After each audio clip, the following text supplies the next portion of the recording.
ব্যবসায় শিক্ষা ইউনিট থেকে যারা রাজশাহী বিশ্ববিদ্যালয়ের প্রিপারেশন নিচ্ছ, তোমাদের অনেকেরই চিন্তার কারণ কিভাবে হিসাব বিজ্ঞানটা শুরু করবা। তোমাদেরকে অবশ্যই প্রশ্ন বিশ্লেষণ দিয়ে শুরু করতে হবে এবং রাজশাহী বিশ্ববিদ্যালয়ের বি ইউনিটে যেহেতু 20টি এমসিকিউ আসে এই হিসাব বিজ্ঞান থেকে এবং প্রত্যেকটার জন্য 1.25 করে মোট 25 মার্ক থাকে। তো আমাদেরকে হিসাব বিজ্ঞানটা শুরু থেকেই গুরুত্ব দিয়ে করতে হবে এবং শুরুটা আমরা প্রশ্ন বিশ্লেষণ দিয়ে করব, যেহেতু প্রশ্ন বিশ্লেষণ মানে শুধুমাত্র নিছক প্রশ্ন সলভ নয়, বরং প্রত্যেকটা প্রশ্ন কোন জায়গা থেকে এসেছে, সম্ভাব্য প্রশ্ন কি হতে পারে, কোন কোন টপিকে তোমাকে গুরুত্ব দিতে হবে, সবই তোমাকে শিখতে হবে। আজকের ক্লাসে আমরা রাজশাহী বিশ্ববিদ্যালয়ের 2025-26 এবং 24-25 শিক্ষাবর্ষের মোট 40টি এমসিকিউ সলভ করব ইজি ওয়েতে এবং কোন কোন টপিক থেকে এসেছে এবং সম্ভাব্য প্রশ্ন কি হতে পারে আগামীতে, সবই দেখব খুবই সহজে, খুবই শর্ট টেকনিক ইনশাআল্লাহ। তো আমরা চলো শুরু করি 2025-26 শিক্ষাবর্ষের রাজশাহী বিশ্ববিদ্যালয়ের বি ইউনিটের হিসাব বিজ্ঞান প্রশ্নে কি ছিল সেটি দিয়ে। প্রথমে বলছে প্রারম্ভিক মজুদ, সমাপনী মজুদ এবং বিক্রিত পণ্যের ব্যয় যথাক্রমে 6,000, 8,000 এবং 6,40,000 টাকা যদি হয় তবে নিট ক্রয় কত টাকা। তাহলে আমরা বুঝতেই পারছি প্রশ্ন এসেছে বিক্রিত পণ্যের ব্যয় থেকে, আর্থিক বিবরণীর বিক্রিত পণ্যের ব্যয় থেকে, এবং সেখানে দেখো বিক্রিত পণ্যের ব্যয় দেওয়া আছে, প্রারম্ভিক মজুদের পরিমাণ দেওয়া আছে, সমাপনী মজুদের পরিমাণ দেওয়া আছে, তোমাকে নিট ক্রয়টা বের করতে বলেছে। তাহলে আমাদের রাজশাহী বিশ্ববিদ্যালয়ের প্রশ্নে কেমন প্রশ্ন আসতেছে, তোমাকে বিক্রিত পণ্যের ব্যয় দেওয়া থাকবে বা যে কোনো একটি দেওয়া থাকবে, তার বিপরীত দিকে এসে তোমাকে নিট ক্রয় বের করতে হচ্ছে। তো এই ধরনের প্রশ্ন আমাদেরকে আর্থিক বিবরণী থেকে সলভ করতে হবে। তো আমরা নিট ক্রয় যদি বের করতে চাই, আমরা সূত্রে কি জানি, বিক্রিত পণ্যের ব্যয় ইকুয়াল টু কি, বিক্রিত পণ্যের ব্যয় ইকুয়াল টু কি, প্রারম্ভিক মজুদ যোগ নিট ক্রয় মাইনাস সমাপনী মজুদ। এখন এখানে দেখো এই যে নিট ক্রয় বাদে বাকি যে 3টি উপাদান আছে এই সূত্রে সবই দেওয়া আছে, তাহলে আমরা খুব সহজেই কিন্তু এটা বের করতে পারি। তাহলে বিক্রিত পণ্যের ব্যয় কত দেওয়া আছে, দেখো বিক্রিত পণ্যের ব্যয় সবার শেষে দেওয়া আছে যেটা হচ্ছে 6,40,000 টাকা। তাহলে আমরা 3টা শূন্য বাদ দিয়ে সহজে ক্যালকুলেশনের জন্য জাস্ট 640 লিখবো, প্রারম্ভিক মজুদ কত দেওয়া আছে, প্রারম্ভিক মজুদ একেবারে ওই কর্নারে 6,000 টাকা দেওয়া আছে, 3টি শূন্য বাদ দিয়ে দিই আমি 6 লিখছি। এবং নিট ক্রয় আমরা জানি না, এটা তোমরা প্রশ্নবোধক চিহ্ন দিতে পারো।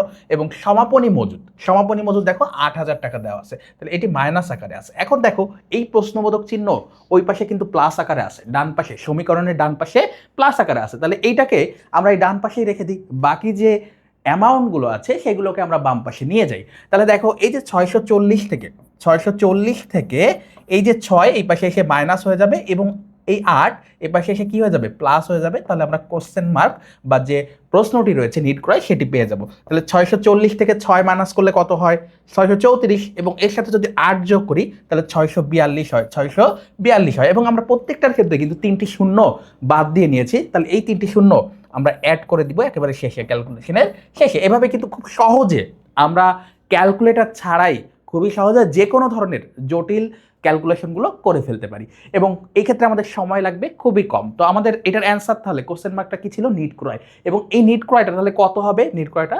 6,42,000 টাকা। আশা করি বুঝতে পেরেছো। আমরা 2-এ চলে যাব।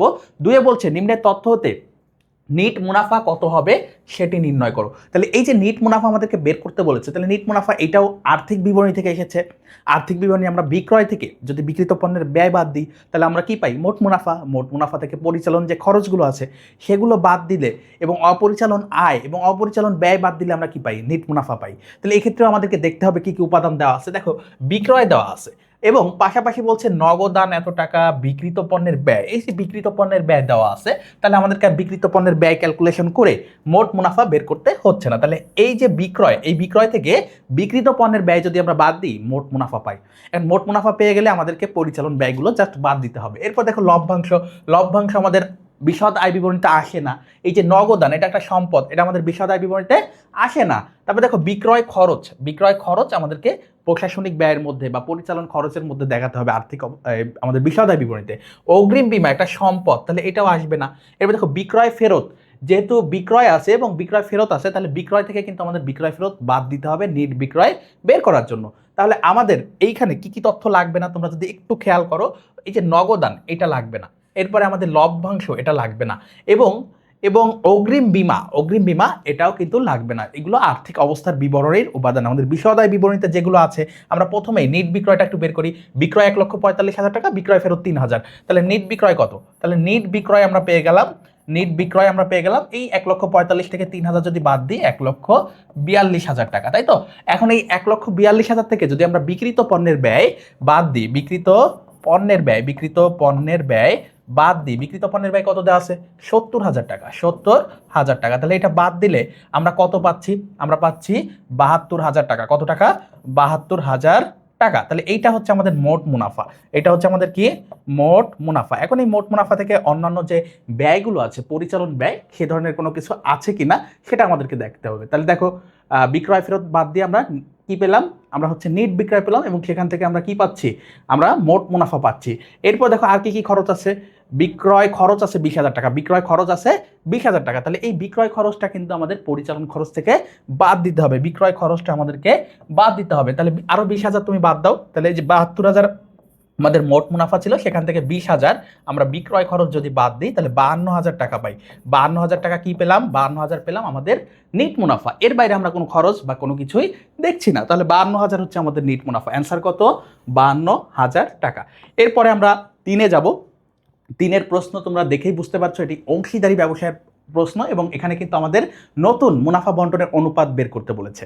তাহলে আমাদের হিসাব বিজ্ঞানে নতুন অনুপাত বের করা, ত্যাগ অনুপাত বের করা, এই বিষয়গুলো খুবই গুরুত্বের সাথে শিখতে হবে এবং যত তুমি প্র্যাকটিস করবা তত দ্রুত তুমি এই হিসাব বিজ্ঞানের শর্ট টাইমে এমসিকিউ সলভ করতে পারবা। এখন এখানে দেখো ক খ দুইজন অংশীদার ছিল যাদের মুনাফা বন্টনের অনুপাত ছিল 3:2। এই টাইপের এমসিকিউ আমরা ঢাকা বিশ্ববিদ্যালয়ের হিসাব বিজ্ঞানে দেখেছি। তাহলে ঢাকা বিশ্ববিদ্যালয়ের ক্ষেত্রে এই টপিকটা গুরুত্বপূর্ণ এবং একই টপিক তোমরা দেখছো আবার রাজশাহী বিশ্ববিদ্যালয়ে এসেছে। তাহলে 3:2 অনুপাত। তাহলে এই ক্ষেত্রে এবার বলছে গকে তারা 1/4 অংশ মুনাফা প্রদানের শর্তে অংশীদার হিসেবে গ্রহণ করলেন। তাহলে 3 জনের বা ক খ গ এর নতুন অনুপাত কত হবে? এক্ষেত্রে খুবই সহজে যদি তোমরা করতে চাও তাহলে এই যে জাস্ট লিখবা ক ও খ, ক ইস টু খ। তাহলে এটা কত ছিল? 3:2। এটা লিখবা 3:2। এই দুইটাকে যোগ করবা, 3:2 কে যোগ 3 এবং 2 কে যোগ করলে আমরা কত পাই? 5। এইবার জাস্ট এই পাশে লিখবা গ। তাহলে গ কে আমরা দেখো এই যে 1/4 অংশ দিয়েছি, 1/4 অংশ দিয়েছি মানে 4 ভাগের 1 ভাগ দিয়েছি। তাহলে এই একটাকে আমরা গ এর নিচে লিখবো। ওকে, এখন 4 ভাগের 1 ভাগ যদি গ কে দিয়ে দিই তাহলে আর কত ভাগ থাকে? 4 ভাগের 1 ভাগ যদি আমরা গ কে দিয়ে থাকি তাহলে ক এবং খ এর জন্য 3 ভাগ অবশিষ্ট থাকে। তাহলে ক এবং খ এর জন্য কত ভাগ অবশিষ্ট থাকে? 3 ভাগ অবশিষ্ট থাকে। এখন এই 3 দিয়ে কয়েরটার সাথে গুণ করবা, তাহলে 3 3 কত হয়? 9। 3 দিয়ে আবারও ক্ষয়ের সাথে গুণ করবা, তাহলে কত হয়? 3 দুগুণে 6। এবং এইখানে যে দুইটা যোগ করছিলা এই 5 এবং গয়ের অংশ দিয়ে গুণ করবা, তাহলে 5। তাহলে দেখো 9:6:5 হচ্ছে আমাদের 3 জনের নতুন অনুপাত, 3 জনের নতুন অনুপাত। তাহলে অ্যান্সার আমাদের গ। অ্যান্সার আমাদের কি? গ। এরপরে আমরা তাহলে অংশীদারি ব্যবসা থেকে কি কি প্রশ্ন তোমাদেরকে আসতে পারে, সম্ভাব্য প্রশ্ন কি হতে পারে? ঢাকা বিশ্ববিদ্যালয়, রাজশাহী বিশ্ববিদ্যালয় আমরা কিন্তু বলেছি যে নতুন অনুপাত, ত্যাগ অনুপাত, এই টাইপের প্রশ্ন। এরপরে 4-এ যাব। নিম্নের কোনটি পরিবর্তনশীল ব্যয়? নিচের কোনটি পরিবর্তনশীল ব্যয়? তাহলে এই প্রশ্নটা কোন জায়গা থেকে আসলো? দেখো অপশনগুলোর দিকে খেয়াল করলে তোমরা বুঝতে পারবে এটা উৎপাদন ব্যয় হিসাব বিজ্ঞান এবং ব্যয় ও ব্যয়ের শ্রেণী বিভাগ যারা পড়েছো তোমাদের প্রথম পত্রে সেখান থেকে কিন্তু এই প্রশ্নটা এসেছে এবং দ্বিতীয় পত্রের উৎপাদন ব্যয় হিসাব বিজ্ঞানে আবারও এটি রয়েছে। তাহলে এই যে উৎপাদন ব্যয় হিসাব বিজ্ঞানের পরিবর্তনশীল ব্যয় আসলে কোনটা? তাহলে যে ব্যয়টা পরিবর্তন হয়, সময়ের সাথে সাথে পরিবর্তন হয়, আজকে যেটা কালকে সেটা থাকবে না, এটাকে আমরা বলছি পরিবর্তনশীল ব্যয়। দেখো যন্ত্রপাতির অবচয় যদি আমি বলি সরলরৈখিকের কথা, তাহলে প্রত্যেক বছর অবচয় সমান, তাহলে এটা পরিবর্তন হয় না। এরপর দেখো ব্যবস্থাপকের বেতন, বেতন আজকে তুমি যেটা দিবা, ব্যবস্থাপক বা ম্যানেজারের বেতন আজকে যেটা আসে এটা সাধারণত যতক্ষণ পদোন্নতি না হয় বা বেতন না বাড়ে ততদিন কিন্তু একই রকম থাকে। তাহলে প্রত্যেক মাসে আমরা বলতে পারি এটাও সমান। এবার দেখো বিমা খরচ বা বিমা প্রিমিয়াম বা বিমা সেলামি, এটা প্রত্যেক মাসে সমান থাকে, প্রত্যেক মাসে সমান থাকে চুক্তি অনুসারে। এরপর দেখো প্রত্যক্ষ কাঁচামাল বা র ম্যাটেরিয়ালস, দেখো আজকে ধরো 1 একক র ম্যাটেরিয়ালস বা কাঁচামাল এটা কেনা হচ্ছে 10 টাকায়, কিন্তু মুদ্রাস্ফীতির কারণে কালকে দেখা যাচ্ছে এটা 12 টাকা হয়ে যাচ্ছে, পরশুদিন দেখা যাচ্ছে এটা 15 টাকা হয়ে যাচ্ছে। আবার একইভাবে উৎপাদনের সাথে সাথে উৎপাদন যখন আমরা কমিয়ে ফেলছি তখন কি হচ্ছে? এই কাঁচামালের পরিমাণ কমে যাচ্ছে এবং আমাদের কাঁচামালের ব্যয়টাও কমে যাচ্ছে। আবার উৎপাদন বৃদ্ধির সাথে সাথে এটার ব্যয়ও কি হচ্ছে? বৃদ্ধি পাচ্ছে। তাহলে এই প্রত্যক্ষ কাঁচামাল কি? আমাদের পরিবর্তনশীল ব্যয়। প্রত্যক্ষ কাঁচামাল কি? আমাদের পরিবর্তনশীল ব্যয়। তাহলে আমাদেরকে বলেছে কোনটি পরিবর্তনশীল ব্যয়? অ্যান্সার হবে ডি। অ্যান্সার কি হবে? ডি। 5-এ বলছে আলম ট্রেডার্সের আয় বিবরণীতে ডেবিট কলামের জন্য 57,310 টাকা এবং ক্রেডিট কলামের জন্য 84,928 টাকা আছে। আলমের কোন এন্ট্রি দিতে হবে? আলমের কোন এন্ট্রি দিতে হবে? তাহলে দেখো এই প্রশ্নে আমাদেরকে আয় বিবরণীতে কি কি থাকে? আয় এবং ব্যয় থাকে। এবং সবসময় মনে রাখবা ডেবিট কি প্রকাশ করে? সম্পদ এবং ব্যয় প্রকাশ করে। যেহেতু আয় বিবরণী বলছে, তাহলে এই ডেবিট কলাম আমাদের কি প্রকাশ করছে? আমাদেরকে ব্যয় বা খরচ প্রকাশ করছে। ব্যয় বা খরচ প্রকাশ করেছে। তাহলে খরচের পরিমাণটা আমরা দেখলাম 57,310। এবং ক্রেডিট কলামের কথা বলছে, তাহলে ক্রেডিট দ্বারা কি প্রকাশ পায়? আয় প্রকাশ পায়। তাহলে বিশদ আয় বিবরণীতে ক্রেডিট দ্বারা আয় প্রকাশ পায়। তাহলে আয়ের পরিমাণ কত? 84,928 টাকা। তাহলে আয়ের পরিমাণ যদি ব্যয়ের তুলনায় বেশি হয়, তাহলে আমরা সেটাকে কি বলবো? নেট লাভ বলবো। কি বলবো? নেট লাভ বলবো। তাহলে দেখি আমরা নেট লাভ আসলে কত হয়েছে। নেট লাভ ইকুয়াল টু আমাদের কিভাবে বের করতে হবে? নেট লাভ ইকুয়াল টু এই 84,928 মাইনাস 84,928 928 মাইনাস 57,310 57,310। তাহলে এই যে 84,928 থেকে আমরা যদি 57,310 বাদ দিই, তাহলে আমরা নেট লাভটা পাবো। তাহলে নেট লাভটা কত হয় দেখো, এটা বিয়োগ করো। বিয়োগ করলে আমরা দেখতে পাচ্ছি এখানে কত আসতেছে? 27,000। কত আসতেছে আমাদের? 27,618। 27,618 হচ্ছে আমাদের নেট লাভের পরিমাণ। এই নেট লাভ, তাহলে নেট লাভ হলে আমরা কি করি? আয় হলে, নেট লাভ হলে আমরা সবসময় কি করি? মালিকানা সত্ত্বের সাথে যোগ করি। এবং মালিকানা সত্ত্ব হচ্ছে ক্রেডিট। তাহলে ক্রেডিট করতে হবে আমাদেরকে, নেট লাভটাকে কি করতে হবে? ক্রেডিট করতে হবে 27,618 টাকায়। তাহলে আমাদের অ্যান্সার হচ্ছে সি। আমাদের এই প্রশ্নের অ্যান্সার কি হবে? সি হবে। এরপরে আমরা পরবর্তী প্রশ্নে যাই। তাহলে এটা কোথা থেকে আসলো? এটাও আমাদের আর্থিক বিবরণী থেকে এসেছে। তাহলে আর্থিক বিবরণী থেকে আমরা 5টা প্রশ্ন সলভ করলাম, যা 3টি পেয়ে গিয়েছি আর্থিক বিবরণী থেকে। তাহলে তোমরা বুঝতেই পারছো আর্থিক বিবরণী থেকে রাজশাহী বিশ্ববিদ্যালয়ের হিসাব বিজ্ঞানে কোন টাইপের প্রশ্ন আসতেছে, কি ধরনের প্রশ্ন আসতেছে। এরপর দেখো বলতেছে নিক্সনের 1 জানুয়ারি 2025-এ নিট সম্পদ 35,000 টাকা। তাহলে নিট সম্পদ মানে কি? নিট সম্পদ মানে হচ্ছে আমাদের যে সম্পদ থাকে, মোট সম্পদ থেকে মোট দায় বাদ দিলে যেটা পাই সেটাই হচ্ছে আমাদের নিট সম্পদ। তাহলে নিট সম্পদকে আমরা কি বলতে পারি? মালিকানা সত্ত্ব। নিট সম্পদের আরেক নাম কি? মালিকানা সত্ত্ব বা মূলধন। মালিকানা সত্ত্ব বা কি? মূলধন। মালিকানা সত্ত্ব বা মূলধন। তাহলে এইটা হচ্ছে 1 জানুয়ারি 2025 তারিখে নিট সম্পদ বলছে। দেখো কিভাবে তোমাদেরকে কনফিউজ করার চেষ্টা করবে। তুমি তো দেখে মনে করবে এটা সম্পদ, কিন্তু সম্পদ বললে একরকম, নিট সম্পদ মানে হচ্ছে সম্পদ মাইনাস দায় অর্থাৎ মালিকানা সত্ত্ব। নিট সম্পদ মানে কি? নিট অ্যাসেট মানে কি? সম্পদ মাইনাস দায় অর্থাৎ মালিকানা সত্ত্ব বা মূলধন। তাহলে এইটাকে আমরা বলতে পারি প্রারম্ভিক মূলধন হচ্ছে 35,000 টাকা এবং বছরে তা 22,500 টাকা বৃদ্ধি পেয়েছে। তাহলে সমাপনী মূলধন কত হলো? তাহলে শুরুতে মূলধন ছিল 35,000 টাকা, সমাপনী মূলধন 22,500 বৃদ্ধি পেয়েছে। তাহলে সমাপনী মূলধন কত? সমাপনী মূলধন হচ্ছে এই দুইটার যোগফল। তাহলে দুইটা যোগ করো, দুইটা যোগ করলে 57,500 টাকা। দুইটা যোগ করলে কত টাকা? 57,500 টাকা। সে 14,000 টাকা উত্তোলন করেছে। তাহলে পুরো বছর জুড়ে সে 14,000 টাকা উত্তোলন করেছে এবং 23,900 টাকা নিট লাভ করেছে। নিক্সন বছরে কত টাকা মূলধন ব্যবসায় সরবরাহ করেছে? তাহলে কত টাকা মূলধন সরবরাহ করছে মানে আমাদেরকে অতিরিক্ত মূলধন বের করতে বলেছে। কি বের করতে বলেছে? অতিরিক্ত মূলধনের পরিমাণ। অতিরিক্ত মূলধন কত এটা তোমাদেরকে বের করতে বলছে। এখন এই অতিরিক্ত মূলধন এবং পুরো প্রশ্নের প্যাটার্নটা তোমরা দেখে বুঝতে পারছো এটা হচ্ছে একতরফা দাখিলা থেকে এসেছে। এবং একতরফা দাখিলার ক্ষেত্রে আমাদের নিট লাভের সূত্র কি? আমাদের নিট লাভের সূত্র হচ্ছে সমাপনী মূলধন যোগ উত্তোলন, যোগ কি? উত্তোলন মাইনাস প্রারম্ভিক মূলধন, মাইনাস কি? প্রারম্ভিক মূলধন মাইনাস হচ্ছে অতিরিক্ত মূলধন, মাইনাস কি?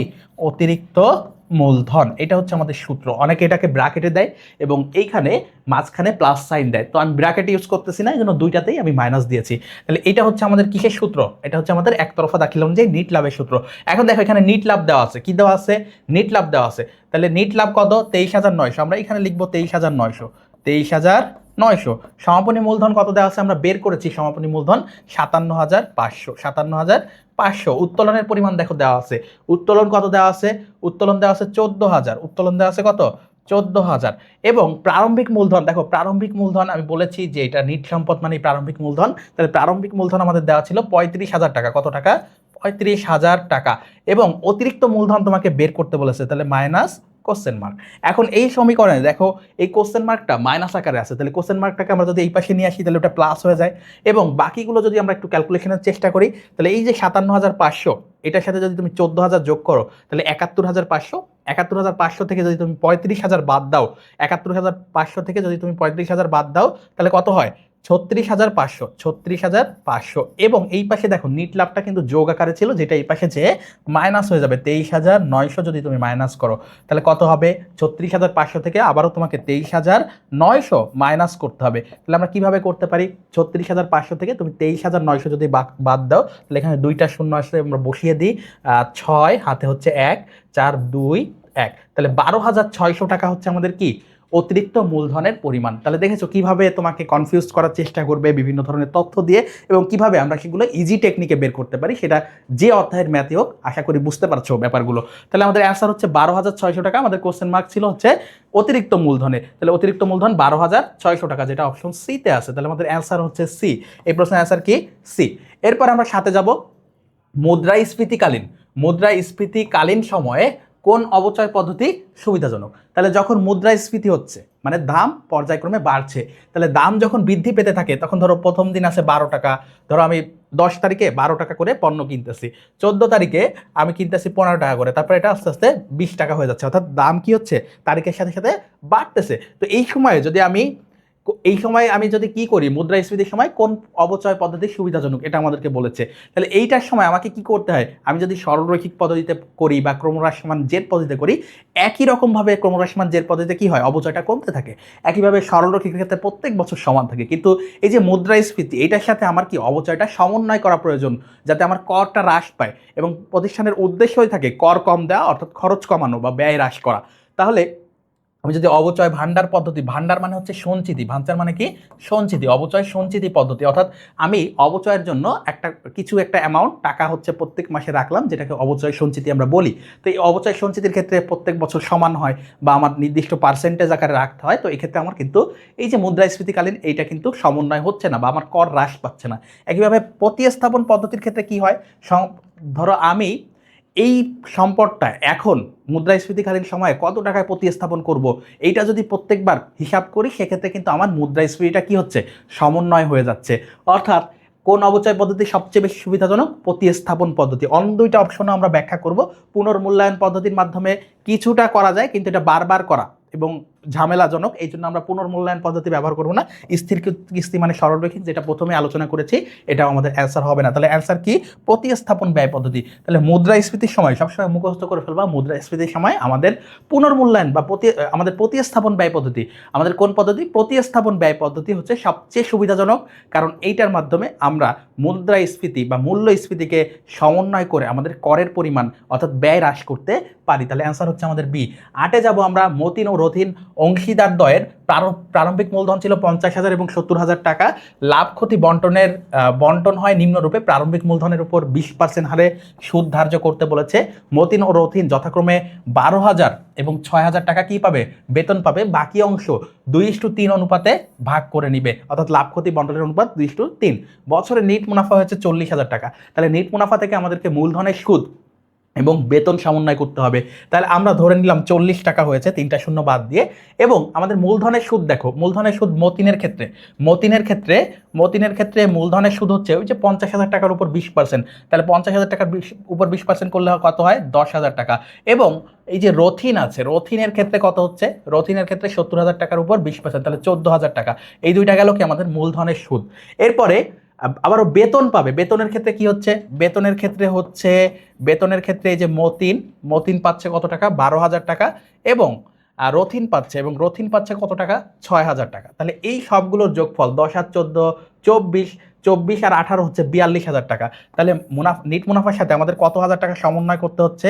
আমরা দেখেছি মুনাফা 40,000 টাকা, কিন্তু আমাদের অন্যান্য যে সমন্বয়গুলো ছিল, ব্যবসায়ের যে খরচ বা সমন্বয়গুলো ছিল, এইগুলো দেখতে পাচ্ছি আমরা 42,000 টাকা। তাহলে আমরা বলতে পারি 2,000 টাকা ক্ষতি হয়েছে। 2,000 টাকা কি হয়েছে? ক্ষতি হয়েছে। অর্থাৎ বন্টনযোগ্য মুনাফার ক্ষেত্রে আমরা মুনাফা দেখতে পাচ্ছি না, আমরা দেখতে পাচ্ছি এই 2,000 টাকা হচ্ছে বন্টনযোগ্য ক্ষতি। এই 2,000 টাকা কি? বন্টনযোগ্য ক্ষতি। বন্টনযোগ্য ক্ষতি হচ্ছে আমাদের এই 2,000 টাকা। এখন এই 2,000 টাকা তাহলে আমাদেরকে এই 2:3 অনুপাতে দুইজনের মধ্যে ভাগ করে দিতে হবে। তাহলে এই 2,000 টাকাকে আমরা যদি ক্ষতি আকারে বন্টন করি, তাহলে 2,000 টাকার ক্ষেত্রে মতিনেরটা যেহেতু আমাদেরকে বের করতে বলেছে, তাহলে মতিনের অংশ হচ্ছে 2, আমরা 2 দিয়ে গুণ করব, এবং এই দুইটার যোগফল 5 দিয়ে আমরা ভাগ করব। তাহলে 5 দিয়ে ভাগ করো, 400 গুণ 2 800 টাকা। তাহলে বন্টনযোগ্য ক্ষতি হচ্ছে 800 টাকা মতিনের ক্ষেত্রে। এখন মতিন কত টাকা পেয়েছে? মতিন হচ্ছে মূলধনের সুদ বাবদ 10,000 এবং বেতন বাবদ 12,000 টাকা পেয়েছে। তাহলে এই দুইটা মিলে আমাদের হচ্ছে 22,000 টাকা। কত টাকা পেয়েছে? 22,000। এবং সে বন্টনযোগ্য ক্ষতি থেকে তার 800 টাকা কিন্তু আমাদেরকে মাইনাস করতে হবে। তাহলে এই 800 টাকা আমরা মাইনাস করে দিলাম এবং আমাদের 21,200 টাকা, 21,200 টাকা হচ্ছে আমাদের কি, এই যে মতিনের মুনাফা বা ব্যবসায় হতে প্রাপ্য অংশের পরিমাণ। আশা করি বুঝতে পেরেছো। তাহলে আমাদের এই যে অংশীদারদের ক্ষেত্রে আমাদের যে লাভ লোকসান আবন্টন হিসাব আছে, সেখান থেকেও কিন্তু আমাদের হিসাব বিজ্ঞানে প্রশ্ন আসতে পারে। এবং এই প্রশ্ন আমরা ঢাকা বিশ্ববিদ্যালয়ের ক্ষেত্রেও দেখেছি, রাজশাহী বিশ্ববিদ্যালয়ের ক্ষেত্রে দেখলাম। তাহলে আমাদেরকে বন্টনযোগ্য মুনাফাটা কিভাবে বের করতে হয়, সেখান থেকে যে অংশীদাররা থাকে সেই অংশীদারদের প্রাপ্য অংশ কিভাবে বের করতে হয়, এই সব জায়গাটাতে আমাদেরকে গুরুত্ব দিতে হবে। তাহলে 21,200 টাকা হচ্ছে আমাদের অ্যান্সার। 21,200 টাকা কি আমাদের অ্যান্সার। এরপরে দেখো 9 আসি, একটি ব্যবসা প্রতিষ্ঠান 25 জুলাই তারিখে 2/10 N/30 শর্তে 1,500 টাকার পণ্য ক্রয় করে। 30 জুলাই তারিখে 300 টাকার পণ্য ফেরত পাঠায়। 5 আগস্ট তারিখে সম্পূর্ণ টাকা পরিশোধ করা হলে উক্ত ফার্মকে কত টাকা পরিশোধ করতে হবে? এখন দেখো এই যে আমাদের যে শর্ত দেওয়া আছে, শর্তে বলছে যদি 10 দিনের মধ্যে পরিশোধ করে তাহলে 2% বাট্টা পাবে, অন্যথায় 30 দিনের মধ্যে অবশ্যই পরিশোধ করতে হবে। এখন আমাদেরকে দেখতে হবে পণ্য যেহেতু ফেরত পাঠিয়েছে, তাহলে আমাদেরকে নিট ক্রয়টা আগে বের করতে হবে। তাহলে নিট ক্রয়ের পরিমাণ কত? নিট ক্রয় হচ্ছে আমাদের 1500 মাইনাস হচ্ছে 300, 1500 মাইনাস কত? 300। তাহলে 1200 টাকা হচ্ছে আমাদের নিট ক্রয়, 1200 টাকা আমাদের নিট ক্রয়। এখন এই 1200 টাকা দেখতে হবে বাট্টাকালীন সময়ের মধ্যে পরিশোধ করেছে কিনা। এখন আমরা দেখতে পাচ্ছি যে 10 দিনের মধ্যে বাট্টা পাবে এবং সে কিনেছে 25 জুলাই এবং 5 আগস্টে সে পরিশোধ করতেছে। তাহলে 10 দিনের মধ্যেই কিন্তু সে পরিশোধ করতেছে, কারণ তুমি 25 জুলাইটাকে ধরতে পারবা না যেদিন ক্রয় করা হয়েছে, এর পরবর্তী দিন থেকে তোমাকে 10 দিন কাউন্ট করতে হবে। তাহলে সে বাট্টা পাবে। তাহলে আমাদেরকে এই 1200 টাকার উপর 2% বাট্টা দিতে হবে। 1200 টাকার উপর 2% বাট্টা দিতে হবে, 2% বাট্টা দিতে হবে। তাহলে 12 দুগুণে 24 টাকা হচ্ছে বাট্টার পরিমাণ এবং নিট প্রাপ্য টাকার পরিমাণ বা পরিশোধের পরিমাণ হবে 1200 মাইনাস 24, 1200 মাইনাস 24 অর্থাৎ 1176 টাকা। কত টাকা? 1176 টাকা। তাহলে আমাদের অ্যান্সার হচ্ছে 1176, যেটা আমরা অপশন এ তে দেখতে পাচ্ছি। এই প্রশ্নটা কোথা থেকে এসেছে? এই প্রশ্নটা আমাদের নগদ এবং কারবারি বাট্টার যে অংশ রয়েছে সেখান থেকে এসেছে। অর্থাৎ নগদ বাট্টার উপর আমরা ঢাকা বিশ্ববিদ্যালয়ের ক্ষেত্রেও দেখেছি নগদ বাট্টা থেকে প্রায় প্রশ্ন আসে এবং কোনটা আমাদের হিসাবের উপর প্রভাব ফেলে সেই ধরনের প্রশ্ন আমরা দেখেছি, সেগুলো নগদ বাট্টা থেকে বেশিরভাগ প্রশ্ন আমরা দেখছি। তাহলে আমাদের হিসাব বিজ্ঞানের ক্ষেত্রে অবশ্যই এই নগদ বাট্টার উপর বা এই টপিকটা আমাদেরকে গুরুত্ব সহকারে পড়তে হবে। এরপরে দেখো 10-এ যাব আমরা, আয়কর সঞ্চিতি কোন শিরোনামের অন্তর্ভুক্ত? তাহলে আয়কর সঞ্চিতি, এই আয়কর সঞ্চিতি আমরা দ্বিতীয় পত্রের যে যৌথ মূলধনী কোম্পানির আর্থিক বিবরণী রয়েছে সেখানে আমাদের যে দায়ের অংশ রয়েছে, আর্থিক অবস্থার বিবরণীর যে দায়ের অংশ রয়েছে সেখানে আমাদের আয়কর সঞ্চিতিটা যায়। ঠিক এই জায়গা থেকে আমাদেরকে প্রশ্ন করেছে। তাহলে কতটা ডিপ থেকে তোমাদের আর্থিক বিবরণী থেকে প্রশ্ন আসতে পারে তোমরা কিন্তু বুঝতে পারছো। তাহলে আর্থিক বিবরণীর যে কোনো আইটেম থেকে তোমাকে বলতে পারে এটি কোন অংশে যাবে। অর্থাৎ দেখো এই যে আয়কর সঞ্চিতি আমি তোমাদেরকে বললাম যে দায়ের অংশ থেকে এসেছে। এখন দায়ের অংশ আমরা যৌথ মূলধনী কোম্পানির ক্ষেত্রে কি নামে লিখি? আমরা লিখি চলতি দায় ও ভবিষ্যৎ ব্যবস্থা বা ভবিষ্যৎ তহবিল আকারে যৌথ মূলধনী কোম্পানির আর্থিক বিবরণী যারা করেছো দ্বিতীয় পত্রে তারা অবশ্যই জানো আমরা যে কোনো ধরনের দায়, যে কোনো ধরনের চলতি দায় হলে সেটা চলতি দায় এবং ভবিষ্যৎ তহবিল বা ভবিষ্যৎ ব্যবস্থার আন্ডারে কি করি? লিখি। এটা তাহলে আমাদের অ্যান্সার হবে সি। এরপর আমরা 11-তে যাব, মেশিন ক্রয় 1 লক্ষ টাকা, অবশিষ্ট মূল্য 10,000 টাকা, জীবনকাল 5 বছর, রিডিউসিং ব্যালেন্স 20% প্রয়োগ করলে। কি বলছে? Reducing balance. এখন অনেকেই এই রিডিউসিং ব্যালেন্স কথাটার জন্য কনফিউজড হয়ে যাবা। এখন এই যে রিডিউসিং ব্যালেন্স মানে হচ্ছে ক্রমহ্রাসমান জের।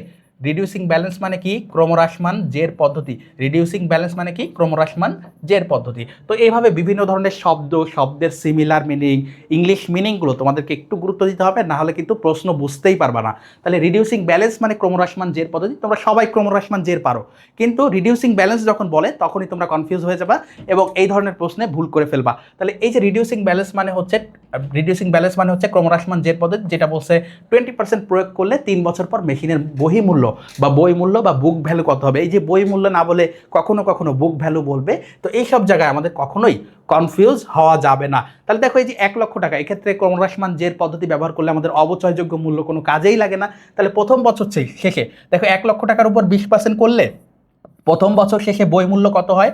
1 লক্ষ মাইনাস 20,000, 1 লক্ষ মাইনাস 20,000, তাহলে কত হয় 80,000। তাহলে প্রথম বছর আমাদের 1 লক্ষ ছিল, 20,000 মাইনাস করলাম, আমরা দ্বিতীয় বছর পাচ্ছি 80,000 টাকা। এরপরে 80,000-এর উপর আবার 20% করবা, তাহলে 80,000-এর উপর 20% করলে কত হয়, 80,000-এর উপর 20% করলে আমাদের 16,000 হচ্ছে, কত হচ্ছে 16,000 টাকা। তাহলে তৃতীয় বছরে তোমার বই মূল্য শুরুটা হচ্ছে 64,000 টাকা, 80 থেকে 16,000 মাইনাস করলে 64,000।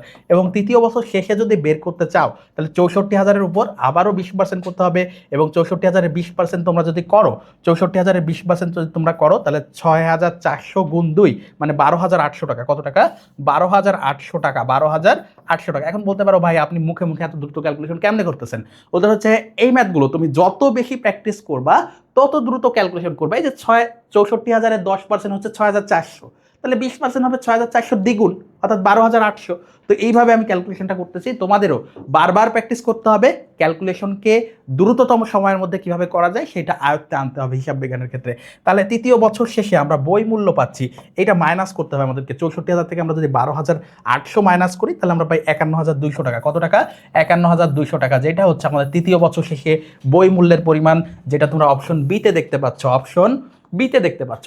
এরপরে 12তে যাই, একটি কোম্পানির সমচ্ছেদ বিন্দু নির্ণয়ে কোন তথ্যটি অপ্রাসঙ্গিক। তাহলে সমচ্ছেদ বিন্দুর ক্ষেত্রে আমাদের কি লাগে, দেখো সমচ্ছেদ বিন্দু একক যদি আমরা বের করি, সমচ্ছেদ বিন্দু এককের সূত্র কি, সমচ্ছেদ বিন্দু এককের সূত্র হচ্ছে উপরে স্থায়ী ব্যয়, উপরে কি থাকে স্থায়ী ব্যয়, আর নিচে কি থাকে, নিচে থাকে একক প্রতি বিক্রয় মূল্য মাইনাস পরিবর্তনশীল, বিক্রয় মূল্য মাইনাস কি পরিবর্তনশীল ব্যয় থাকে, মাইনাস কি থাকে পরিবর্তনশীল ব্যয় একক প্রতি। তাহলে দেখো আমাদের কোনটা অপ্রাসঙ্গিক, প্রাসঙ্গিক কোনগুলো, যেগুলো আছে সূত্রে সেগুলো সবই প্রাসঙ্গিক। তাহলে স্থির ব্যয় প্রাসঙ্গিক, কন্ট্রিবিউশন মার্জিন, এখন এই যে অংশটা, এই যে বিক্রয় মূল্য মাইনাস পরিবর্তনশীল ব্যয়, এইটাকে কিন্তু আমরা আবার সিএম বা কন্ট্রিবিউশন মার্জিন বলতে পারি। তাহলে কন্ট্রিবিউশন মার্জিন আমাদের প্রাসঙ্গিক, কন্ট্রিবিউশন মার্জিন প্রাসঙ্গিক। এরপর দেখো বিক্রয় মূল্য প্রাসঙ্গিক, পরিবর্তনশীল ব্যয় প্রাসঙ্গিক, তাহলে এখানে পরিবর্তনশীল ব্যয় বলেছে, বিক্রয় মূল্য থাকলে সেটাও আমরা বলতাম প্রাসঙ্গিক। তাহলে এর মধ্যে দেখো কোথাও গড় ব্যয় নাই, তাহলে আমাদের অ্যান্সার কি হবে, অ্যান্সার হবে আমাদের বি। অ্যান্সার কি হবে আমাদের এই প্রশ্নের উত্তর, অ্যান্সার হচ্ছে আমাদের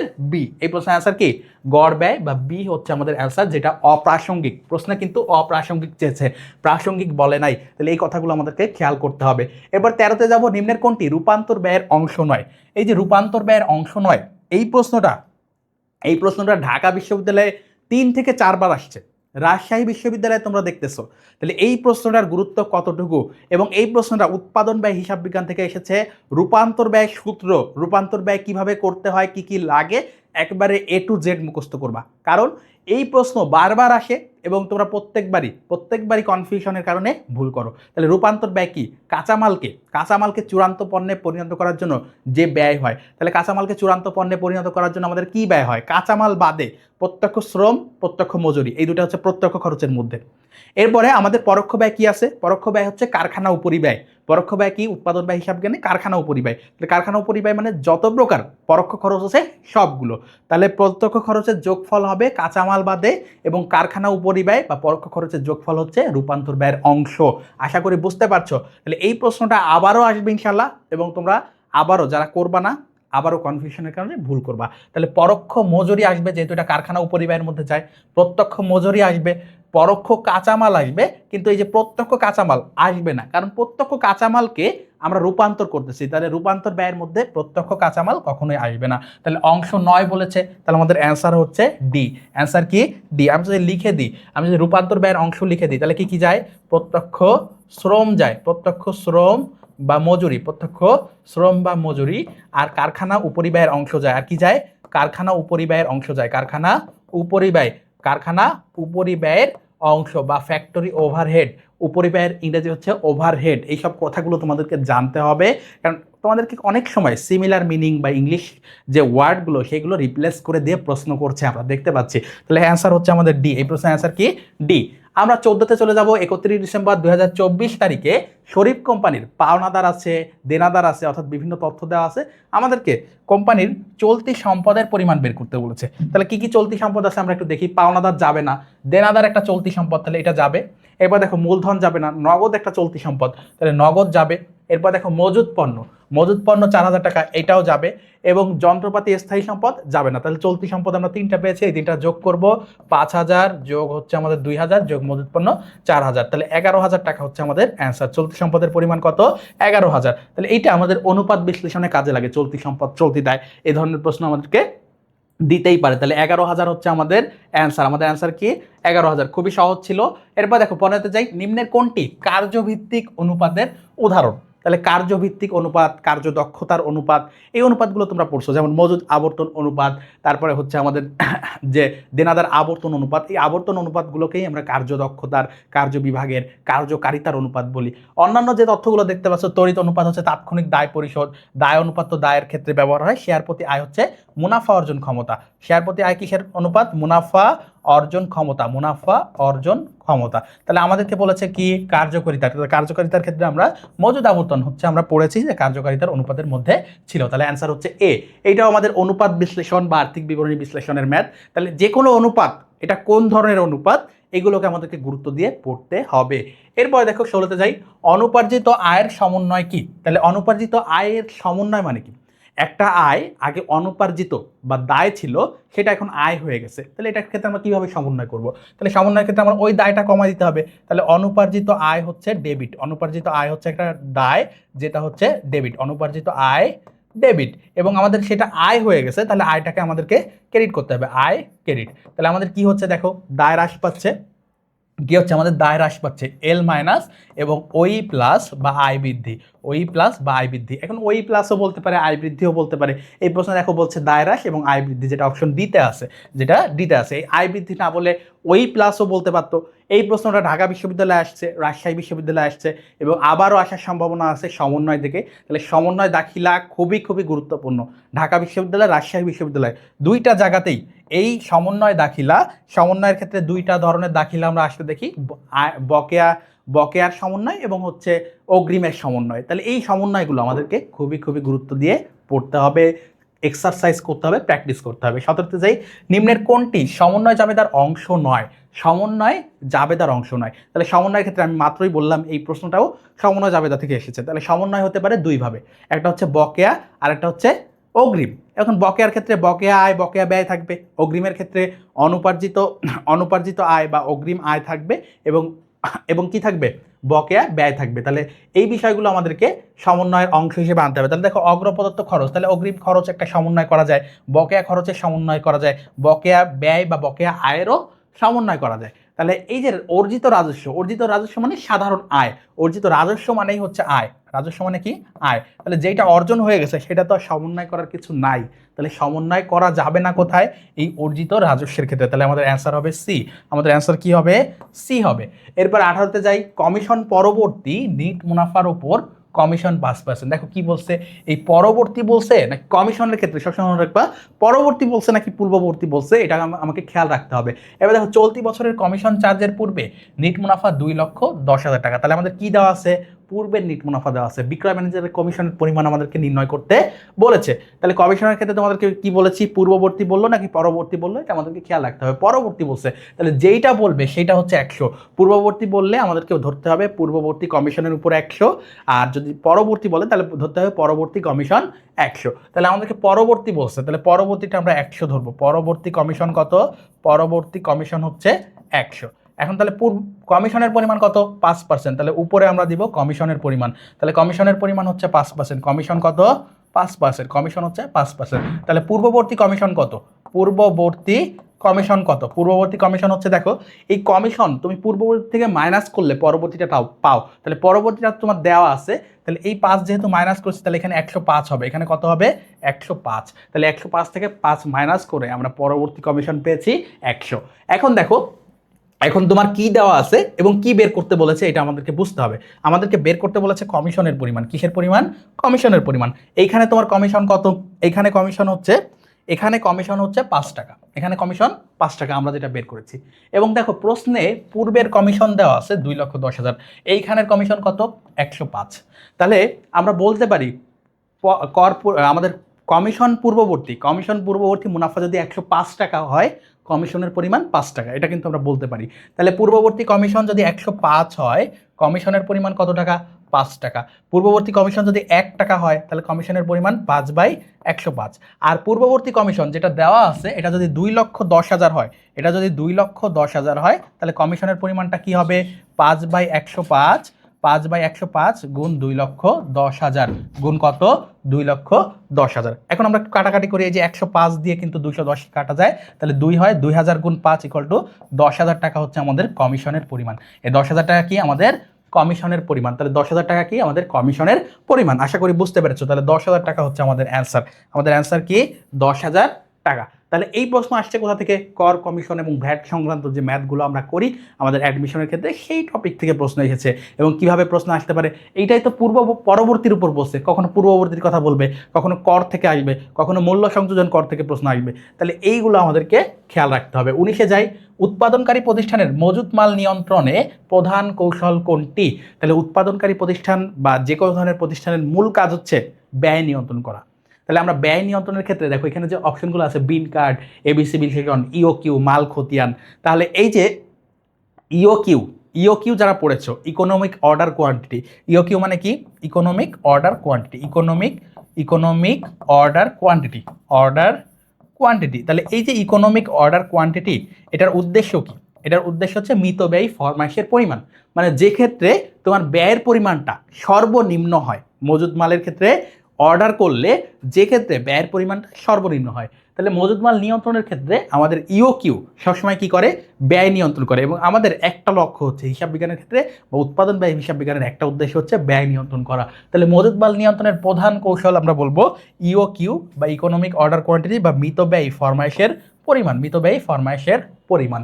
এরপরে 20-এ যাব, নিম্নের কোন হিসাবটি বছর শেষে বন্ধ করে দেওয়া হয়? এই প্রশ্ন ঢাকা বিশ্ববিদ্যালয়ে বারবার আসে। যারা ঢাকা বিশ্ববিদ্যালয়ের প্রিপারেশন নিচ্ছ, যারা রাজশাহী বিশ্ববিদ্যালয়ের প্রিপারেশন নিচ্ছ, এই রাজশাহী বিশ্ববিদ্যালয়ে এই প্রশ্নটা 2024-25 শিক্ষাবর্ষের 1 নম্বর এমসিকিউতে এসেছিল। 2025-26 শিক্ষাবর্ষে আবারও আসছে, একেবারে শেষ প্রশ্নে এটা আবার দিয়ে দিয়েছে। তাহলে দেখো একই প্রশ্ন কত জায়গায় রিপিট হচ্ছে, তারপরে আমরা পারতেছি না, কারণ আমাদের বেজ স্ট্রং না, আমরা কনফিউজ হয়ে যাই যে কোনো জায়গায়। তো এই বিষয়গুলো আমাদেরকে দূর করতে হবে। সবসময় মনে রাখবা, বন্ধ করে দেওয়া হয় কোনগুলো? সমাপনী জাবেদা বা সমাপনী দাখিলার মাধ্যমে যে হিসাবগুলো বন্ধ করে দেওয়া হয় সেগুলোর ব্যালেন্স শূন্য হয়। কখনো কখনো বলে যে নিচের কোন হিসাবটির ব্যালেন্স শূন্য হবে? বন্ধ করে না দেওয়া হয়, বলবে বন্ধ করে দেওয়া হয়, এই কথাটা না বলে বলবে ব্যালেন্স শূন্য হয়, তখনও কনফিউজ হয়ে যায়। তাহলে সমাপনী জাবেদার মাধ্যমে যে লেনদেনগুলো বন্ধ করে দেওয়া হয় সেগুলো আমাদেরকে জানতে হবে। প্রথমত নামিক হিসাব বন্ধ করে দেওয়া হয়। কোন হিসাব? নামিক। নামিকের মধ্যে থাকে আয় এবং ব্যয়সমূহ। পাশাপাশি আমাদের উত্তোলন হিসাব এবং লভ্যাংশ, এই দুইটাও বন্ধ করে দেওয়া হয়। উত্তোলন এবং যৌথ মূলধনের ক্ষেত্রে লভ্যাংশ। ওকে, তাহলে এই 4টা হিসাব আমাদেরকে মনে রাখতে হবে। নামিকের নাম মনে রাখতে হবে। নামিকের মধ্যে 2টা আয় ব্যয় এবং আরেকটা হচ্ছে আমাদের আরেকটা ক্যাটাগরির মধ্যে পড়ছে উত্তোলন এবং লভ্যাংশ। তো দেখো এখানে এই যে কয়টা হিসাবের কথা লিখছি তার মধ্যে কোনটা আছে? শুধুমাত্র উত্তোলনের কথা আছে। কি আছে? উত্তোলন। তাহলে আমাদের অ্যান্সার হবে উত্তোলন। যদি উত্তোলন না থেকে আয় বা ব্যয় থাকতো সেটা অ্যান্সার হতো, যদি লভ্যাংশ থাকতো সেটাও অ্যান্সার হতো। তার মধ্যে অ্যান্সার হচ্ছে বি। এই প্রশ্নের অ্যান্সার হচ্ছে বি। প্রিয় শিক্ষার্থীরা, আমরা রাজশাহী বিশ্ববিদ্যালয়ের 25-26 শিক্ষাবর্ষে 20টা যে এমসিকিউ এসেছে সেগুলো কোথা থেকে আসছে, সম্ভাব্য প্রশ্ন কি, সবই অ্যানালাইসিস করেছি। আশা করি তোমরা বুঝতে সক্ষম হয়েছো। এখন তোমাদের জন্য একটা চার্ট দিয়ে দিচ্ছি। এই চার্টে কোন প্রশ্ন, কত নাম্বার প্রশ্ন কোন জায়গা থেকে এসেছে এবং সেটার সংখ্যা কত, কয়টা, কোন টপিক কতটা গুরুত্বপূর্ণ, তোমরা এই চার্টটা যদি একটু দেখো বুঝে ফেলবা। আমি কিন্তু ক্লাসের মধ্যেই আলোচনা করে দিয়েছি। এখানে দেখো আর্থিক বিবরণী থেকে আমাদের 3টা প্রশ্ন এসেছে। কত 1, 2, 5, এভাবে পুরো চার্টটা আমি তোমাদের জন্য তৈরি করেছি এবং তোমরা এইটা দেখলে কোন টপিকে কিভাবে গুরুত্ব দিতে হবে ক্লাসে তো তোমাদেরকে বোঝালামই, এবং শেষে তোমরা যারা এক নজরে দেখতে চাও আবার একটু মনে রাখার জন্য, তাদের জন্য এই চার্টটা। আশা করি বুঝতে পেরেছো। আমাদের প্রত্যেকটা ক্লাস, অ্যাডমিশনের ক্ষেত্রে আমাদের প্রত্যেকটা ক্লাস এইভাবে আমরা গুরুত্ব দিয়ে করব এবং তোমাদেরকে সর্বোচ্চ প্রস্তুতি নিশ্চিত করব আমাদের সি ইউনিট এক্সিলেন্ট অনলাইন কোর্সে। তো চলো আমরা দেখে নিই রাজশাহী বিশ্ববিদ্যালয়ের 2024-25 শিক্ষাবর্ষে হিসাব বিজ্ঞানের প্রশ্ন কি এসেছিল, কিভাবে আগামীতে তোমাদের সম্ভাব্য প্রশ্ন হতে পারে। আজকের এই প্রশ্ন বিশ্লেষণের মাধ্যমে আমরা সেটাও কিন্তু দেখে নিব। তো প্রথমে একে বলছে যে হিসাবটি হিসাব বছর শেষে বন্ধ করে দেওয়া হয়। এই প্রশ্নটা 2025-26 শিক্ষাবর্ষে একেবারে শেষ প্রশ্নে আবারও এসেছিল। সেম প্রশ্নটাই আমাদের কিন্তু রিপিট হয়েছে রাজশাহী বিশ্ববিদ্যালয়ের ক্ষেত্রে এবং ঢাকা বিশ্ববিদ্যালয়ের ক্ষেত্রে এই প্রশ্নটা বারবার আসে। আমরা যারা ঢাকা বিশ্ববিদ্যালয়ের প্রশ্ন বিশ্লেষণ করেছি, আমাদের ক্লাস যারা করেছো তারা ইতোমধ্যে দেখেছো এই প্রশ্নটা কতবার এসেছে। তো একই কথা বলবো, একই কথা প্রযোজ্য যে কোন হিসাবগুলো বন্ধ করে দেওয়া হয়। সমাপনী দাখিলার মাধ্যমে আমরা নামিক হিসাব প্রথমে কোন হিসাব বন্ধ করি? নামিক হিসাব বন্ধ করি। নামিক হিসাবের মধ্যে কি কি থাকে? আয়সমূহ এবং ব্যয়সমূহ, আয়সমূহ এবং ব্যয়সমূহ, এবং পাশাপাশি উত্তোলন এবং লভ্যাংশ হিসাব, এই দুইটা হচ্ছে অস্থায়ী হিসাব, এবং এই দুইটাও আমাদের কি করে দেওয়া হয়? বন্ধ করে দেওয়া হয়। তাহলে এই চারটা হিসাবের যে কোনোটা থাকলে বা নামিক হিসাব থাকলে আমরা দাগাবো, সেটা হচ্ছে সমাপনী দাখিলার মাধ্যমে ব্যালেন্স শূন্য করা হয় বা বন্ধ করে দেওয়া হয়। তাহলে এখানে দেখো মূলধন একটা স্থায়ী হিসাব, দায় একটা স্থায়ী হিসাব, সম্পদ একটা স্থায়ী হিসাব, কিন্তু এই উত্তোলন হচ্ছে একটা অস্থায়ী হিসাব। তাহলে আমাদের অ্যান্সার হবে ডি। অ্যান্সার কি হবে? ডি। এরপরে দেখো 2-এ যাই। একটি মজুত পণ্যের ক্রয় মূল্য 15,500 টাকা ও বাজার মূল্য 12,500 টাকা বছর শেষে মজুত পণ্য গণনা থেকে বাদ পড়ে গিয়েছে। তাহলে মজুত পণ্য আমরা গণনায় অন্তর্ভুক্ত করি নাই, মানে আমাদের একটা চলতি সম্পদ বাদ পড়ে গিয়েছে।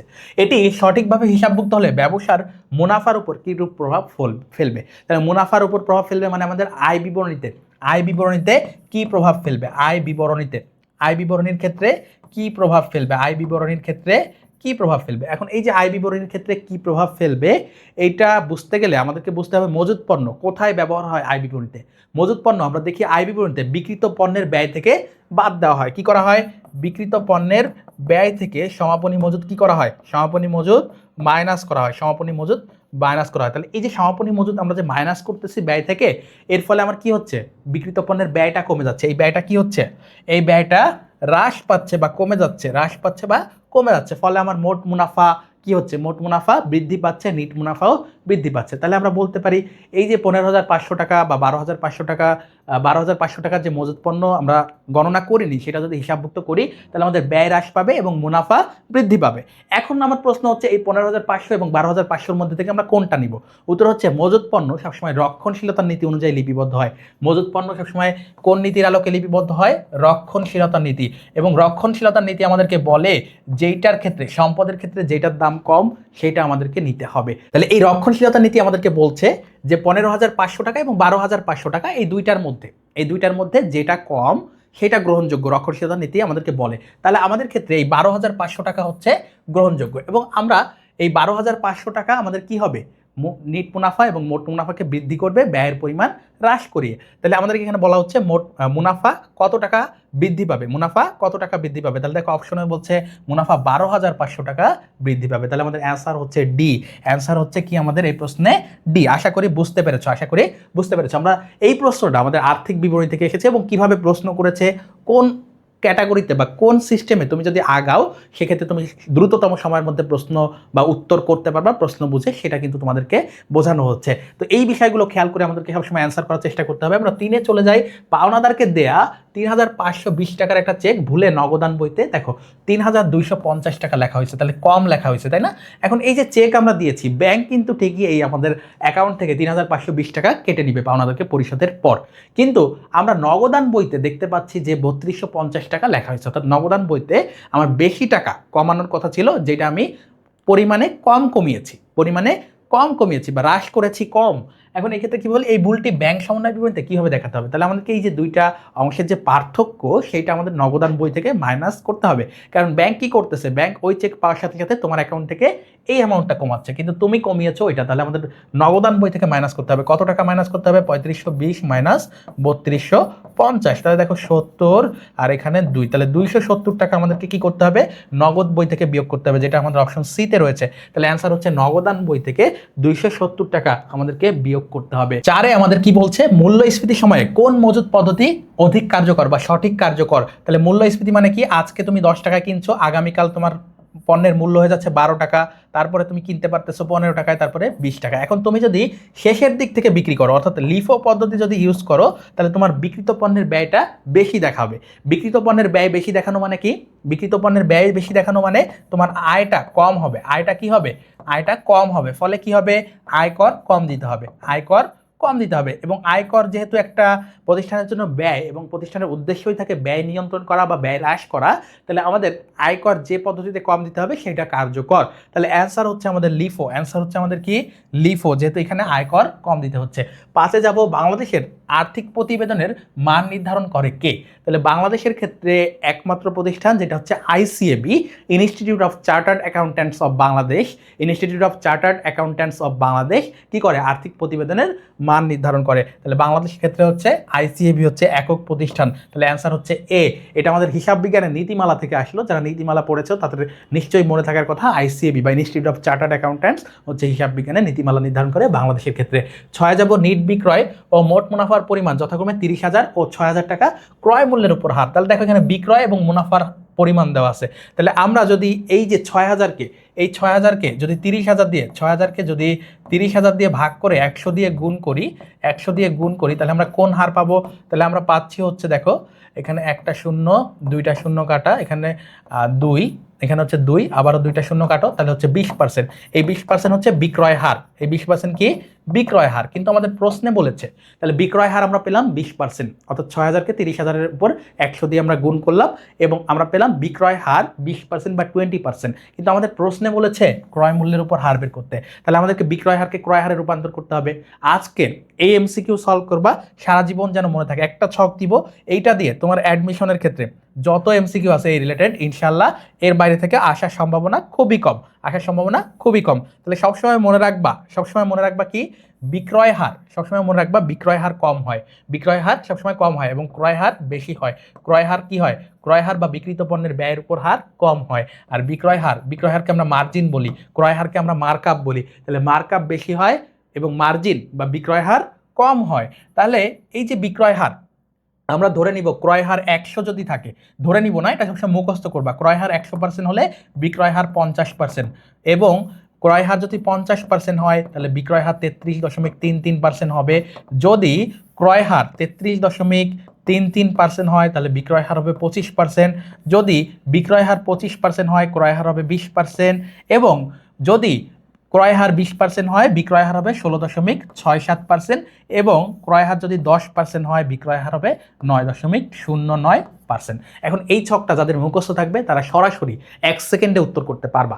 এখন এই যে দেখো এইখানে আমাদেরকে কি আছে, আমরা কিন্তু বিক্রয় হার খুব সহজে বের করতে পারছি 20%, কিন্তু আমাদের প্রশ্ন করছে ক্রয় মূল্যের উপর হার কত। তাহলে বিক্রয় হার যদি 20 হয়, দেখো ক্রয় মূল্যের হার এইখানটাতে দেখো, এই যে বিক্রয় হার 20% হইলে ক্রয় হার কত? 25%। তাহলে এই ছকটা যদি তোমার মুখস্থ থাকে তুমি 1 সেকেন্ডে অ্যান্সার করতে পারবা 25%। এই ছকটা যারা অ্যাডমিশন দেবা সি ইউনিট থেকে বা হিসাব বিজ্ঞানের ক্ষেত্রে, তোমাদের এই ছকটা মুখস্থ থাকা খুবই জরুরি, কারণ অ্যাডমিশনের সময় আমার ক্যালকুলেশন করে বের করার সময় নেই এবং এই কয়টা পার্সেন্টের বাইরে আর আসে না। এখন তোমাদেরকে আমি ক্যালকুলেশন পদ্ধতি বা কীভাবে বের করা যায় সেটাও শিখাই দিচ্ছি। ওই যে বিক্রয় হার থেকে ক্রয় হারে, বিক্রয় হারকে ক্রয় হারে যদি রূপান্তর করতে চাও, বিক্রয় হারকে ক্রয় হারে রূপান্তর, ক্রয় হারে রূপান্তর যদি করতে চাও এবং ক্যালকুলেশন করে করতে চাও, সেক্ষেত্রে তোমার একটু সময় ব্যয় হবে। এবং সেক্ষেত্রে নিয়মটা হচ্ছে এরকম, উপরে 100 গুণ হার, উপরে 100 গুণ হার, তাহলে বিক্রয় হার কত দেওয়া আছে বা কত বের করেছি আমরা? 20%। আর নিচে 100 বিয়োগ হার, তাহলে হারটা কত বের করছি? 20। এখন দেখো উপরে হচ্ছে 2000, উপরে কত হচ্ছে? 2000, নিচে হচ্ছে 80। 2000কে 80 দিয়ে ভাগ করলে 25% হয়। কত হয়? 25% হয়। তাহলে আমাদের অ্যান্সার হচ্ছে 25%। তাহলে এইভাবেও বের করতে পারো, আর এই ছক মুখস্থ থাকলে 1 সেকেন্ডে বের করতে পারবা। তাহলে অ্যান্সার হচ্ছে আমাদের বি। অ্যান্সার হচ্ছে আমাদের কি? এই প্রশ্নের অ্যান্সার বি। আশা করি তোমরা বুঝতে পেরেছো। এরপরে আমরা সাথে যাব একটি মেশিনের ক্রয় মূল্য 5 লক্ষ টাকা, পরিবহন খরচ 50,000 টাকা, সংস্থাপন ব্যয় 20,000 টাকা, প্রত্যাশিত আয়ুষ্কাল 4 বছর এবং ভগ্নাবশেষ মূল্য 35,000 টাকা, ক্রমহ্রাসমান জের পদ্ধতিতে দ্বিতীয় বছরের অবচয় আমাদেরকে বের করতে বলেছে। তাহলে আমাদের এই মেশিনের প্রকৃত মূল্য কত? যেহেতু মেশিন ব্যবহার উপযোগী করার পূর্ব পর্যন্ত যাবতীয় ব্যয় ওই মেশিনের সাথে যোগ হবে, তাহলে এই 5 লক্ষ যোগ পরিবহন খরচ যোগ সংস্থাপন খরচ সবগুলো যোগ করে আমাদের কত হয়? 5,70,000 হয় মেশিনের মূল্য। মেশিনের মূল্য কত? 5,70,000 টাকা। এখন দেখো এখানে আমাদের ভগ্নাবশেষ মূল্য যেটা আছে এটা কোনো কাজে লাগবে না, যেহেতু ক্রমহ্রাসমান জের পদ্ধতি, এখানে ভগ্নাবশেষ মূল্যের কোনো কাজ নাই। এখন দেখো আমাদের হার লাগবে। ক্রমহ্রাসমান জের পদ্ধতিতে হার বের করার সূত্র হচ্ছে 100/n গুণ 2, n গুণ 2। তাহলে 100 আমরা সূত্রের 100 দিলাম, n হচ্ছে দেখো 4 বছর, তাহলে 4 বছর দিয়ে ভাগ করলাম, গুণ হচ্ছে আমাদের 2। তাহলে আমাদের কত অ্যান্সার? কত দেখো অ্যান্সার হচ্ছে 100/4 গুণ 2, 100/4 গুণ 2। তাহলে আমাদের কত? 25 গুণ হচ্ছে 2, 25 গুণ 2 হচ্ছে আমাদের 50%। কত পার্সেন্ট? 50% হচ্ছে আমাদের ক্রমহ্রাসমান জের পদ্ধতিতে হার। তাহলে ক্রমহ্রাসমান জের পদ্ধতিতে আমাদের হার আমাদের হার কত বের হয়েছে? হার বের হয়েছে 50%। তাহলে প্রত্যেক বছর 50% হারে হ্রাস পাবে। তাহলে এই প্রথম বছরের অবচয় কত দেখো, প্রথম বছরের অবচয় এটা যদি 50% কেউ করে, এটার 50% করলে কত হয়? এটার 50% করলে বা 50/100 যদি আমরা দিই, 50/100, এই 50/100কে যদি কাটাকাটি করি তাহলে 2, তাহলে 5,70,000-এর অর্ধেক কত? 570-এর অর্ধেক কত? 250 আর 35, তাহলে 285। 285 হচ্ছে আমাদের প্রথম বছরের অবচয়। তাহলে প্রথম বছরের অবচয় কত? প্রথম বছরের অবচয় হচ্ছে আমাদের 2,85,000 টাকা, 2,85,000 টাকা। তাহলে বই মূল্য কত? তাহলে দ্বিতীয় বছর যখন শুরু হবে তখন আমাদের বই মূল্য হবে 2,85,000, কারণ 5,70,000 থেকে 2,85,000 বাদ দিলে কত থাকে? 2,85,000। এই ক্যালকুলেশনগুলো তোমাদের কাছে একটু জটিল লাগতে পারে, কিন্তু তোমরা যত বেশি প্র্যাকটিস করবা এই ম্যাথটা, তুমি যদি 5 বার পরপর করো তোমার কাছে এটা একেবারে পানির মতো সহজ হয়ে যাবে। কিন্তু তুমি প্র্যাকটিস করবা না, খালি ভিডিও দেখবা বা শুধু লিখবা বা মুখে করবা, তাহলে হবে না। হিসাব বিজ্ঞানের ক্ষেত্রে প্র্যাকটিসটা লিখে প্র্যাকটিস করা খুবই জরুরি। তাহলে দেখো দ্বিতীয় বছরের শুরুতে 2,85,000, এবং এই ক্ষেত্রে আমরা যদি আবারও 50% করি, আবারও কত পার্সেন্ট করি? 50% যদি আমরা করি, সেক্ষেত্রে কি হচ্ছে? এই 2,85,000-এর অর্ধেক 50% মানে কি? 50/100, 50/100 মানেই হাফ, অর্থাৎ 1/2। তাহলে এই 285-কে যদি আমরা 2 দিয়ে কাটাকাটি করি তাহলে কত হয়? 142.5, 142.5 মানে হচ্ছে এখানে একটা 500 আসবে এবং 2টা শূন্য আসবে। তাহলে 1,42,500 হচ্ছে আমাদের দ্বিতীয় বছরের অবচয়। তাহলে দ্বিতীয় বছরের অবচয় কত? অবচয় হচ্ছে 1,42,500। আশা করি তোমরা বুঝতে পেরেছো। অর্থাৎ এই 2,85,000-এর অর্ধেক 1,42,500। এই ধরনের ক্যালকুলেশনও আমাদের দিতে পারে, যেগুলো তোমাদেরকে প্র্যাকটিসের মাধ্যমে আয়ত্তে আনতে হবে। তাহলে আমাদের অ্যান্সার হচ্ছে বি। এই প্রশ্নের অ্যান্সার কি? বি। 8-এ আমরা যাব, নিম্নের কোনটি রূপান্তর ব্যয়ের অংশ নয়? এই প্রশ্ন ঢাকা বিশ্ববিদ্যালয়ে এসেছে, এই প্রশ্ন রাজশাহী বিশ্ববিদ্যালয়ের 25-26 শিক্ষাবর্ষে আবারও এসেছে। তাহলে এই প্রশ্নটা কতটা গুরুত্বপূর্ণ? তাহলে রূপান্তর ব্যয়ের মধ্যে কি যায়? রূপান্তর ব্যয়ের মধ্যে প্রত্যক্ষ কাঁচামাল বাদে যত প্রকার প্রত্যক্ষ খরচ আছে, প্রত্যক্ষ শ্রম, প্রত্যক্ষ মজুরি, এগুলো যাবে। তাহলে দেখো প্রত্যক্ষ মজুরি আছে, এটা যাবে। এরপরে দেখো বলছে আর কি যাবে? কারখানা উপরিব্যয় যাবে। কারখানা উপরিব্যয়ের মধ্যে সকল প্রকার পরোক্ষ খরচ থাকে, তাহলে পরোক্ষ কাঁচামাল যাবে এবং পরোক্ষ মজুরি যাবে। এখন আমাদের প্রশ্ন বলেছে অংশ নয়, তাহলে প্রত্যক্ষ কাঁচামালকেই তো আমরা রূপান্তর করব। প্রত্যক্ষ কাঁচামাল কখনোই রূপান্তর ব্যয়ের অংশ হতে পারে না। তাহলে অ্যান্সার হচ্ছে আমাদের প্রত্যক্ষ কাঁচামাল। অ্যান্সার কি? প্রত্যক্ষ কাঁচামাল। এরপরে দেখো 9-এ যাব, নিচের কোনটি প্রত্যক্ষ পদ্ধতিতে তৈরিকৃত নগদ প্রবাহ বিবরণীতে দেখানো হয়? তাহলে নগদ প্রবাহ বিবরণীর পদ্ধতি হচ্ছে দুইটা, একটা প্রত্যক্ষ আর একটা পরোক্ষ। পরোক্ষের ক্ষেত্রে আমরা দেখি যে নিট আয়কে নগদ প্রবাহে রূপান্তরের জন্য অবচয় এবং অন্যান্য বিষয়গুলো সমন্বয় করা হয়, কিন্তু প্রত্যক্ষ পদ্ধতিতে এই বিষয়গুলো সমন্বয় করার প্রয়োজন হয় না। অর্থাৎ আসবাবপত্র বিক্রয়জনিত ক্ষতি, বাকিতে পণ্য বিক্রয়, অবচয়, এগুলো আমাদের কোথায় লাগে? এগুলো আমাদের পরোক্ষ পদ্ধতিতে লাগে। কোথায় লাগে? পরোক্ষ পদ্ধতিতে লাগে। আর প্রত্যক্ষ পদ্ধতিতে আমরা সরাসরি 3টা যে কার্যক্রম আছে, অর্থায়ন, বিনিয়োগ এবং পরিচালন কার্যক্রম, এই 3টা কার্যক্রমের যে কোনোটা দিয়ে 3টা কার্যক্রমকে দিয়ে সরাসরি করি। তাহলে দেখো এই যে সরবরাহকারীকে নগদ প্রদান, এটা হচ্ছে একটা সরাসরি পরিচালন কার্যক্রম। তাহলে এইটা হচ্ছে আমাদের প্রত্যক্ষ পদ্ধতিতে যাবে। তাহলে প্রত্যক্ষ পদ্ধতিতে দেখানো হয় এইটা, বাকিগুলো পরোক্ষ পদ্ধতি। তাহলে অ্যান্সার হচ্ছে আমাদের ডি। 10-এ যাব, একটি কোম্পানি বিনামূল্যে বর্তমান শেয়ার মালিকদের মধ্যে 5:1 অনুপাতে নতুন শেয়ার বিতরণ করলো। তাহলে বর্তমান শেয়ার মালিকদের মধ্যে বিনামূল্যে, তাহলে ফ্রিতে যদি শেয়ার দেওয়া হয় সেটা হচ্ছে বোনাস শেয়ার। তাহলে কোনো ধরনের বিক্রয় ছাড়া, মানে নতুন কোনো মালিকদের বা বর্তমান মালিকদের কাছে বিক্রয় না করে বিনামূল্যে বা ফ্রিতে যদি বন্টন করা হয় সেটাকে আমরা বলি বোনাস শেয়ার। সেটাকে আমরা কি বলবো? এই বন্টনকৃত শেয়ারকে যেহেতু বিনামূল্যে করছে, এটাকে আমরা বলবো বোনাস শেয়ার। এটাকে আমরা কি বলবো? Bonus share. তাহলে যৌথ মূলধনী কোম্পানির শেয়ার থেকে এই টাইপের প্রশ্ন আসতে পারে। এটার অনুধাবনমূলক কি বলেছে আমাদেরকে বুঝতে হবে, তারপরে অ্যান্সার আইডেন্টিফাই করতে হবে। 11-তে যাই, অনুপার্জিত আয়ের সমন্বয় দাখিলা কি? অনুপার্জিত আয়ের সমন্বয় দাখিলা কি? বারবার আসে। 2025-26 শিক্ষাবর্ষে রাজশাহী বিশ্ববিদ্যালয়ে আসছে, ঢাকা বিশ্ববিদ্যালয়ের লাস্ট 3 বছর 25-26 শিক্ষাবর্ষ, 24-25, 23-24 সব জায়গায় এই প্রশ্নটা আসছে। তোমরা যারা আমাদের প্রশ্ন বিশ্লেষণ ক্লাস করছো বা প্রশ্ন ব্যাংক থেকে প্রশ্ন বিশ্লেষণ করতেছো বা নিজেরা প্র্যাকটিস করতেছো, তারা একটু খেয়াল করবা। ঢাকা বিশ্ববিদ্যালয়ের 3 বছর 23-24, 24-25, 25-26 3 জায়গায় এই অনুপার্জিত আয় থেকে প্রশ্ন এসেছে। রাজশাহী বিশ্ববিদ্যালয়ের 25-26-এ এসেছে, যেটা আমরা 24-25-এও দেখতে পাচ্ছি। তাহলে এই প্রশ্নটা কতটা গুরুত্বপূর্ণ এবং বারবার রিপিট হয়, খুবই গুরুত্বপূর্ণ। এই যে অনুপার্জিত আয়ের সমন্বয় খুবই গুরুত্বপূর্ণ। তাহলে দেখো আমাদের সমন্বয় দাখিলা খুবই গুরুত্ব দিয়ে পড়তে হবে। এবং অনুপার্জিত আয়ের ক্ষেত্রে অনুপার্জিত আয় আমি বারবার বলেছি প্রশ্ন বিশ্লেষণ করতে যাই আমাদের বিভিন্ন ক্লাসে, যে অনুপার্জিত আয়ের সমন্বয় মানে কি, একটা আয় অনুপার্জিত বা দায় ছিল যেটা বর্তমানে আয় হয়ে গেছে, এখন আমাদেরকে সমন্বয় করতে হবে, ফলে আমাদের অনুপার্জিত আয় বা দায়টাকে কমিয়ে দিতে হবে, এবং দায় কমাতে গেলে আমাদেরকে ডেবিট করতে হয়। তাহলে অনুপার্জিত আয় ডেবিট, অনুপার্জিত আয় ডেবিট, যেটা আমাদের কি করে, এল মাইনাস করে, এবং পাশাপাশি কি করে, আয়কে ক্রেডিট করে, আয় ক্রেডিট, আয় ক্রেডিট, যেটা আমাদের ওই বা মালিকানা সত্ত্ব বৃদ্ধি করে, বা কখনো কখনো বলবে আয় বৃদ্ধি করে। তাহলে এখানে বলছে দায় হ্রাস, রাজস্ব আয় বৃদ্ধি, তাহলে অ্যান্সার হচ্ছে আমাদের এ, অ্যান্সার হচ্ছে আমাদের কি এ। তাহলে এই প্রশ্নের অ্যান্সার এ। 12তে যাব, কালান্তিক মজুত রক্ষণ পদ্ধতিতে বিক্রয়কারী কোম্পানির খতিয়ানে নিচের কোন হিসাবটি থাকবে না। তাহলে কালান্তিক মানে কি, বছরের শেষে, কালান্তিক মানে কি, বছরের শেষে। তাহলে মজুত পদ্ধতি আমরা দুইভাবে গণনা করতে পারি, একটা অবিরত আর একটা কালান্তিক।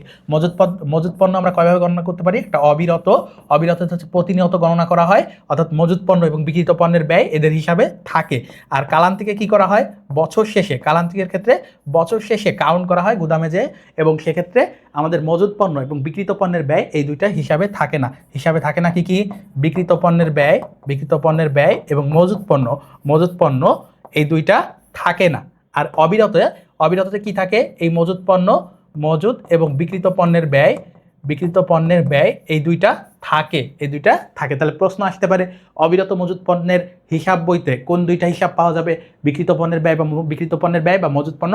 আর কালান্তিক পদ্ধতিতে কোন দুইটা হিসাব পাওয়া যায় না বা কোনটি পাওয়া যায় না, তখন অ্যান্সার হবে বিক্রিত পণ্যের ব্যয় বা মজুত পণ্য। তাহলে এখানে দেখো যদি মজুত পণ্য থাকতো সেটাও কিন্তু আমাদের অ্যান্সার হতো। এখানে বিক্রিত পণ্যের ব্যয় দিচ্ছে, পরের বছর প্রশ্ন আসতে পারে মজুত পণ্য।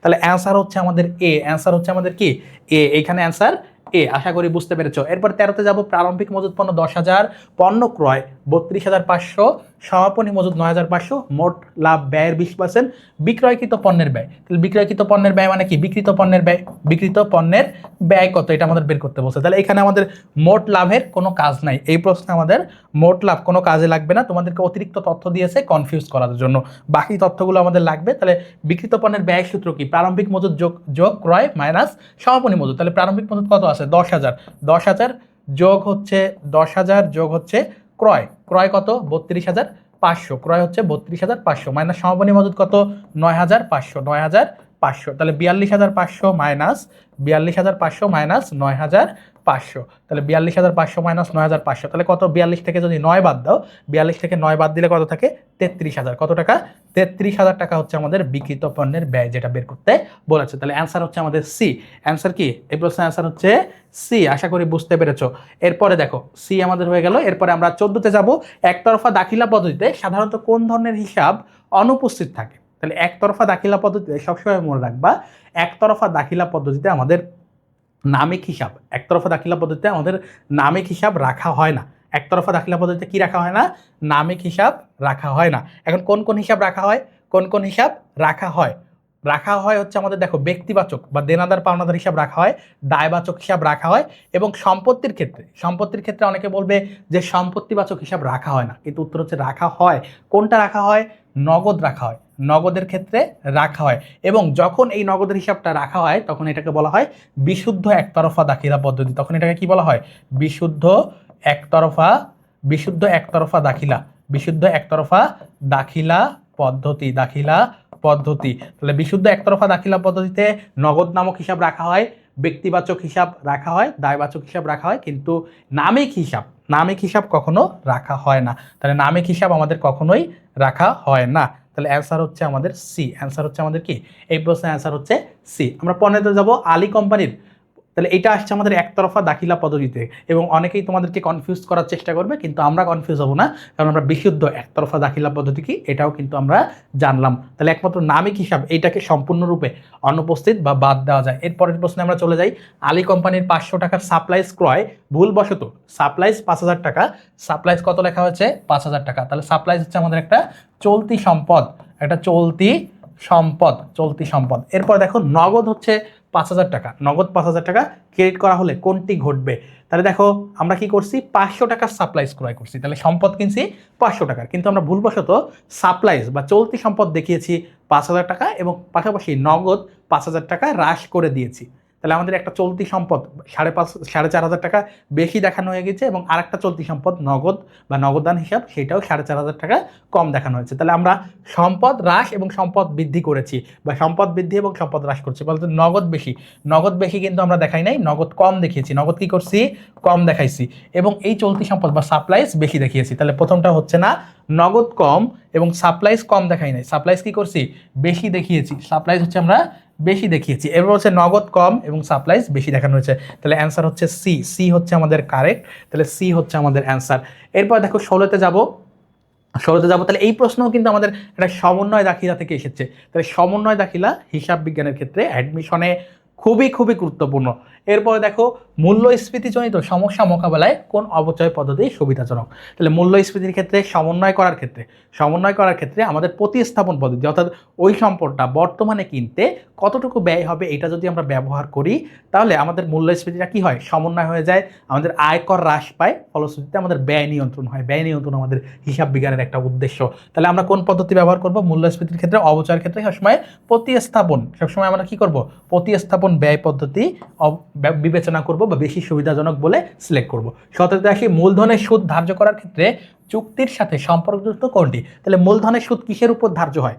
মূলধনের সুদ আমাদের বন্টনযোগ্য, আমাদের যে মুনাফা আছে মুনাফার সাথে সম্পর্কিত, অর্থাৎ মুনাফা থেকে, নিট লাভ থেকে আমরা কি করি? যে বেতন, মূলধনের সুদ এগুলো সমন্বয় করি। তাহলে এটার সাথে কার সম্পর্ক? মুনাফার সম্পর্ক। কার সম্পর্ক? মুনাফার সম্পর্ক। 18তে আসি, হিসাব বিজ্ঞানের কোন নীতি অনুযায়ী মজুদ মাল মূল্যায়ন করা হয়? তাহলে মজুদ মালের ক্ষেত্রে আমরা রক্ষণশীলতার নীতি অবলম্বন করি এবং দুইটা মূল্যের মধ্যে, বাজার মূল্য, ক্রয় মূল্য, এই দুইটার মধ্যে যেটার দাম কম সেইটা সিলেক্ট করি। তাহলে এই দুইটার ক্ষেত্রে আমরা কি করি? রক্ষণশীলতার নীতি অবলম্বন করি মজুদ মাল মূল্যায়নে। 19-এ আসি, ব্যবসায়ের আর্থিক অবস্থার পরিবর্তন ঘটায় কোনটি? ক্রয় বাট্টা, বিক্রয় বাট্টা, পরিমাণ বাট্টা। তাহলে পরিমাণ বাট্টার মধ্যে আবার এই ক্রয় বাট্টা এবং বিক্রয় বাট্টা অন্তর্ভুক্ত। পরিমাণ বাট্টার মধ্যে এই ক্রয় বাট্টা এবং বিক্রয় বাট্টা অন্তর্ভুক্ত, যেগুলো আমাদের হিসাবে আসে না। ক্রয় বাট্টা, কারবারি বাট্টা, পরিমাণ বাট্টা এগুলো সব একই কথা। তাহলে এইগুলো হচ্ছে আমাদের হিসাবে আসে না, এগুলো আমাদের হিসাবে কখনোই আসে না। তাহলে এগুলো যেহেতু হিসাবভুক্ত করি না, এটার জন্য হিসাব বিজ্ঞানে বা হিসাবে আমাদের কোনো প্রভাব নেই। কিন্তু এই যে নগদ বাট্টা যদি তুমি প্রদান করো তাহলে সেটা তোমার জন্য একটা ব্যয়। আবার যদি তুমি নগদ বাট্টা পাও বা বাট্টা যদি প্রাপ্ত হয় সেটা তোমার জন্য আয়, অর্থাৎ এটার কিন্তু একটা প্রভাব আছে। তাহলে আমাদের অ্যান্সার কি? অ্যান্সার হচ্ছে আমাদের সি, অর্থাৎ আর্থিক অবস্থার পরিবর্তন ঘটায় এই নগদ বাট্টা প্রদান বা প্রাপ্তির ফলে। আশা করি বুঝতে পেরেছো। 20-এ যাব, প্রকৃত জাবেদা বই কোনগুলো? তাহলে প্রকৃত বা সাধারণ জাবেদা দেখো কোনগুলো। দেখো সাধারণ জাবেদা বা প্রকৃত জাবেদা কোনগুলো আমাদেরকে প্রশ্ন করেছে। তাহলে তোমরা যারা জাবেদাকে দুইটা শ্রেণীতে তোমরা ভাগ করতে পারো, একটা বিশেষ আর একটা প্রকৃত বা সাধারণ জাবেদা। এখন বিশেষ জাবেদা কোনগুলো? প্রশ্ন কিন্তু বিশেষ জাবেদা থেকেও হতে পারে, যেমন ক্রয় জাবেদা, বিক্রয় জাবেদা, ক্রয় ফেরত জাবেদা, বিক্রয় ফেরত জাবেদা, তারপরে নগদ প্রাপ্তি জাবেদা, প্রদান জাবেদা। এই 6টা হচ্ছে আমাদের বিশেষ জাবেদা।